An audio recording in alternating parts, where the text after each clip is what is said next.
নতুন এক বাংলাদেশ গড়ার স্বপ্নে ছাত্র সমাজ রাস্তায় বেরোলেই নজর কাটছে ছাত্রদের ট্রাফিক নিয়ন্ত্রণের দৃশ্য। শুধুমাত্র দেশের কল্যাণে যখন নতুন প্রজন্মের এই উদ্যোগ, তখন তাদের পাশে এসে দাঁড়িয়েছে সাধারণ মানুষও। রোদে পুড়ে বৃষ্টিতে ভিজে সুশৃঙ্খলভাবে গাড়ি চলাচল নিশ্চিত করা, তরুণ প্রজন্মকে উৎসাহ দিতে তাদের মাঝে খাবার বিতরণ করছে এ খালেক ফাউন্ডেশন। দিনে প্রায় 2000 শিক্ষার্থীকে খাবার ও পানি সরবরাহ করছে এই ফাউন্ডেশন। সাথে সবাইকে ফুল দিয়ে জানানো হয় শুভেচ্ছা।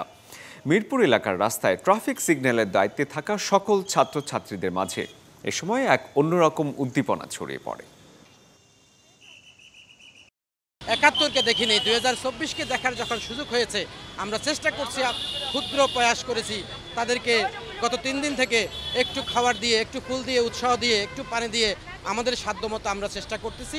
আমরা বিশ্বাস করি, আশা করি আজকের এই ছাত্র জনতা আমাদের কল্যাণে, দেশের কল্যাণে, জাতির জন্য যেভাবে আত্মাহুতি দিয়েছেন, তারা যদি ভবিষ্যতে এভাবে আমাদের সমাজ এবং দেশের জন্য কাজ করে, ইনশাল্লাহ আমরা সোনার বাংলা, আমাদের স্বপ্নের বাংলাদেশ দেখতে পারবো।